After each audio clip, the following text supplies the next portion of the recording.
تربیت اولاد پر ایک مکالمہ پیش کریے. بچے اوپر شور بہت کر رہے ہیں.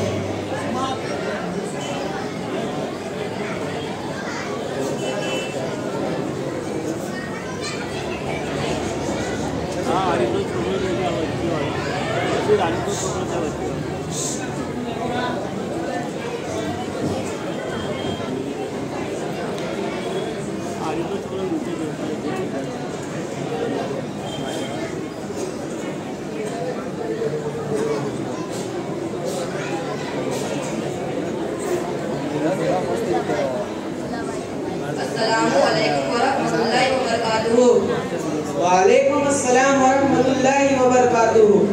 کیا باتیں کرتے ہیں؟ بہت پریشان نظر آ رہے ہو.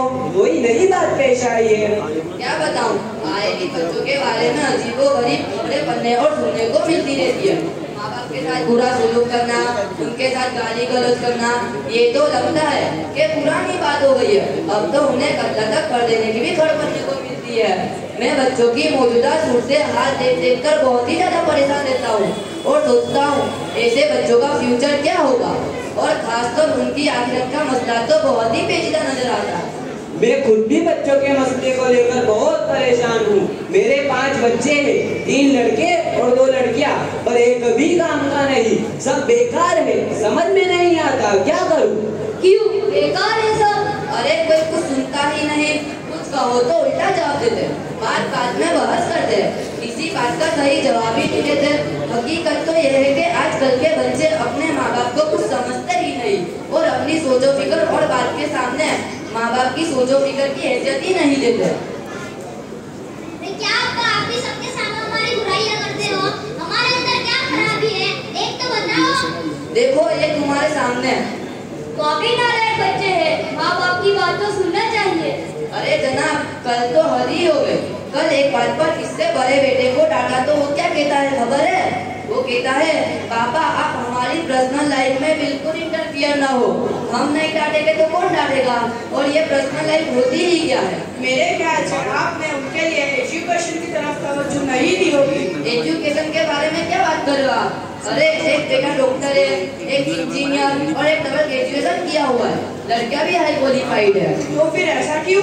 دیکھو بھائی، ایسا اس وجہ سے ہے کہ بچوں کو سنوارنے، سدھارنے اور بنانے میں صرف ایجوکیشن کافی نہیں. ایسی بات نہیں ہے. میرے خیال سے تو آج کل کے بچے تیز، ہوشیار اور اس زمانے کی سائنس اور ٹیکنالوجی سے فائدہ اٹھا کر کافی ترقی کر رہے ہیں. جی ہاں، آپ صحیح فرما رہے ہیں. کیا ترقی کر رہے ہیں؟ نہ اخلاق اچھے ہے، نہ عادت ہے، نہ فرما برداری ہے، نہ اطاعت سیاری، نہ شرم و حیا ہے، نہ دینی شوق ہے، نہ اسلامی ذوق ہے، نہ اللہ و رسول کے حقوق کی پرواہ ہے، نہ والدین اور رشتے داروں کا خاص لحاظ. کیا اسی کو آپ ترقی کہیں گے؟ ہاں، سائنسی تقریر اور ماڈرنائزیشن کا مطلب یہ تو نہیں کہ بچے بدتمیز بن جائے، اسلام اور مسلمانوں کا مذاق اڑائے، ماں باپ کی نافرمانی اور اپنی منمانی کرے، بات بات میں انہیں جھڑک دے، گالی گلوچ کا طوفان اور بدتمیزی سے پیش آئے، شرم و حیا کی تمام حدیں پار کر جائے. بات چاہے جو بھی ہو، مجھے تو بچوں کی بہت فکر ہوتی ہے. اور سچ بولو اس فکر کی وجہ سے مجھے راتوں کو نیند بھی نہیں آتی. میں سوچتا ہوں آخر ہمارے یہ بچے ہمارے ہاتھوں سے کیوں نکلتے جا رہے ہیں. اچھے بچے جو بگڑ رہے ہیں اور ہر طرح کی پابندیوں سے آزاد ہو رہے ہیں، اس کا ذمہ دار کسے ٹھہرایا جائے؟ دیکھو بھائی، سچی بات تو یہ ہے کہ بچے نہ خود سے بنتے ہیں اور نہ ہی بگڑتے ہیں، بلکہ یہ تو ماں باپ کے پیچھے چلتے ہیں. اگر ماں باپ اولاد کی اچھی تربیت اور اچھی پرورش کرتے ہیں تو وہ زندگی میں آنکھوں کی ٹھنڈک اور مرنے کے بعد آخرت کا ذخیرہ بنتے ہیں. اور اگر اچھی تربیت نہیں کرتے تو وبال جان اور جہنم کا ذریعہ بنتے ہیں. یعنی آپ کے کہنے کے مطابق بچوں کی صحیح تربیت سے پہلے ماں باپ کی تربیت ضروری ہے، اور دوسرے لفظوں میں یہ کہہ لیجیے کہ اگر ماں باپ نیک ہے تو بچے بھی نیک ہوں گے، اور اگر ماں باپ نیک نہیں تو بچے بھی نیک نہیں بن سکتے. بالکل صحیح. عام طور پر یہی تربیت کا صحیح طریقہ ہے. بعض مرتبہ ماں باپ اپنی نادانی اور کم علم کی وجہ سے خود بچوں کو بگاڑ دیتے ہیں اور ان کو احساس تک نہیں ہوتا، اور جب بچے ان کے ہاتھ سے پھسل جاتے ہیں تو روتے پھرتے ہیں، حالانکہ یہ سب انہی کی غلط تربیت کا نتیجہ ہوتا ہے. اچھا، تو یہ بتائیے کہ ماں باپ کو اس سلسلے میں کیا کرنا چاہیے؟ میں تو کہتا ہوں کہ ہر مسلمان ماں باپ کو اپنی اولاد کو سدھارنے کے لیے ویسے ہی تڑپنا چاہیے جیسے ایک پیغمبر صلی اللہ علیہ وسلم اپنی امت کے لیے تڑپتے تھے، اور ماں باپ کو اپنی اولاد کے حق میں ویسے ہی محنت کرنی پڑے گی جیسے پیغمبر علیہ السلام نے اپنی قوم کے لیے کی تھی۔ اچھا، تو اتنی زیادہ توجہ اور محنت کرنی پڑے گی؟ ہاں بالکل، تبھی تو آپ کے بچے ایک سچے پکے مسلمان، امانتدار و دیانتدار شہری اور حیا و پاک دامنی کا نمونہ بن سکیں گے۔ اچھا یہ بتائیے والد کو اس بارے میں کیا کرنا چاہیے؟ والد کی پہلی ذمہ داری یہ ہے کہ وہ شادی زندہ عورت سے کرے، اور بچہ پیدا ہو تو اس کا اچھا نام رکھے، جب بولنے لگے تو سب سے پہلے کلمہ سکھائے، 7 سال کا ہو جائے تو نماز کا حکم کرے، اور جب 10 سال کا ہو جائے تو نماز پر سختی کرے، اور 13 یا 14 سال کی عمر میں خاص نگرانی کرے۔ اس عمر میں لڑکے اور لڑکیوں کو آپس میں ملنے نہ دے، بالغ ہونے کے بعد جلدی شادی کر دے، برے ساتھیوں کی صحبت سے ہر طرح بچائے، دینی تعلیم دے کر اسلام کی عظمت دل میں بٹھائے۔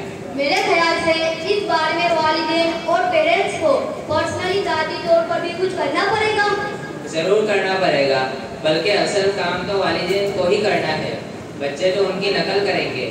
والدین کو چاہیے کہ پہلے خود عمل کر کے نمونہ بننے کی کوشش کرے، اس کے بعد صبر، نرمی، محبت اور حکمت کے ساتھ اپنی اولاد کی تربیت کرے۔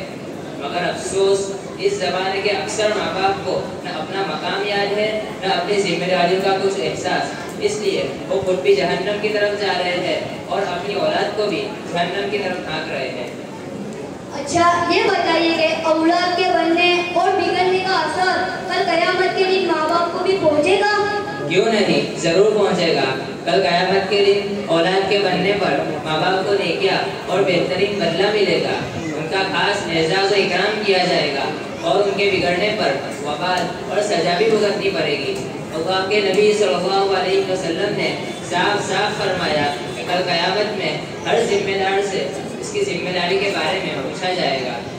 میں نے اکثر لوگوں کو یہ کہتے ہوئے سنا ہے کہ اولاد کو اچھا کھلاؤ، اچھا پہناؤ اور اچھی تعلیم دو تاکہ وہ کمانے کے لائق ہو جائے اور اپنے پیروں پر کھڑا ہو جائے، بس اتنا کافی ہے۔ کیا ان کی یہ سوچ صحیح ہے؟ اولاد کی اتنی فکر تو غیر مسلم بھی کرتے ہیں، تو پھر مسلم اور غیر مسلم میں کیا فرق رہا؟ تو پھر تربیت کا مطلب کیا ہے، ذرا وضاحت سے سمجھائیں گے؟ دیکھیے، انسان نام ہے جسم اور روح دونوں کا۔ اللہ تعالیٰ نے جسم کی ضرورتوں کو زمین سے پورا کرنے کا انتظام کیا اور روح کی ضرورتوں کو آسمان سے وحی الہی کی شکل میں کیا۔ ان دونوں ضرورتوں کو پورا کرنے کا نام کی اصل تربیت ہے۔ اب اگر مسلم ماں باپ اپنی اولاد کی صرف جسمانی ضرورتوں کو پورا کرتے ہیں، اور آج کل یہی ہو رہا ہے، تو اس سے اولاد کا جسم تو زندہ رہتا ہے لیکن روح مردہ ہو جاتی ہے، اور وہ چلتی پھرتی مردہ لاش کی مانند ہو جاتی ہے، اور اس کا سنگین نتیجہ یہ نکلتا ہے کہ وہ زندگی کے تقریباً تمام شعبوں میں اللہ کے حکم کے خلاف اور رسول صلی اللہ علیہ وسلم کی اتباع سے منہ موڑ کر گھاٹے اور خسارے کی زندگی گزارنے لگتا ہے۔ مگر جو ماں باپ اولاد کو خدا کی امانت اور اپنی آزمائش کا ذریعہ سمجھتے ہیں، وہ اولاد کی فکر میں جسمانی اور روحانی دونوں ضرورتوں کو اسلامی نقطۂ نظر سے پورا کرنے کی کوشش کرتے ہیں، اور اپنے اس فریضے میں بالکل غفلت نہیں کرتے۔ وہ اولاد کو جہنم سے بچانے کے لیے اسلامی احکام و ہدایت کا سختی سے پابند بنانے کی کوشش کرتے ہیں۔ خلاصہ یہ ہے کہ صحیح تربیت وہ ہے کہ جس کے ذریعے بچہ بڑا ہو کر منمانی والی زندگی کے بجائے رب چاہی زندگی گزارنے والا بن جائے، دنیا کو آخرت کی کھیتی سمجھ کر دنیا سے کم اور آخرت سے زیادہ محبت کرنے والا بن جائے۔ اب تو سمجھ میں آ ہی گیا ہوگا تربیت کا مطلب۔ الحمدللہ بالکل سمجھ میں آ گیا۔ اللہ تعالیٰ آپ کو فضائے کے لیے آج پتہ چلا کہ تربیت کسے کہتے ہیں اور کیسے کرنی چاہیے۔ لیکن کیا یہ مشکل کام نہیں لگتا؟ کوئی مشکل کام نہیں۔ ارے تعجب ہے کہ انسان چند دنوں جانوروں پر محنت کر کے ٹریننگ دے کر اسے اپنا فرما بردار بنا لیتا ہے، تو پھر کیا وجہ ہے کہ 20-25 سال میں اولاد پر محنت کر کے ان کو اللہ و رسول صلی اللہ علیہ وسلم کا فرما بردار نہیں بنا سکتا؟ آپ بالکل صحیح فرما رہے ہیں، کچھ مشکل کام نہیں ہے۔ اصل میں ہم نے اس طریقے سے اولاد پر محنت ہی نہیں کی۔ محنت کریں گے تو یقیناً ہماری اولاد سنور جائے گی۔ آپ کی باتیں سننے کے بعد ہم پکا ارادہ کرتے ہیں کہ اولاد کی تربیت کی پوری فکر کریں گے۔ جی ہاں، ہم بھی ارادہ کرتے ہیں۔ ضرور، آپ لوگ محنت کیجئے، آپ کی محنت ضرور رنگ لائے گی۔ اللہ تعالیٰ آپ سب کے ارادوں کو قبول فرمائے۔ آمین۔ ماشاءاللہ۔ بھائی ہم سب بھی ارادہ کریں کہ اپنی اولاد کی تربیت پر دھیان دیں گے۔ اگر ماں باپ دھیان دیں گے تو اولاد کا بننا آسان ہے، اور ماں باپ بھی آنکھ آڑے کان کرتے رہیں گے تو یہ اولاد ایک وقت ایسا ہوگا کہ دوسروں کو تو تکلیف بعد میں پہنچائے گی، ماں باپ کو خون کے آنسو رلائے گی پہلے۔ اس لیے بہتر یہ ہے کہ جب بچہ بڑا ہونے لگ رہا ہے اس کو صحیح موڑ دے اور اچھی صحبت اسے دے، اچھے دوستوں کی صحبت اسے دے۔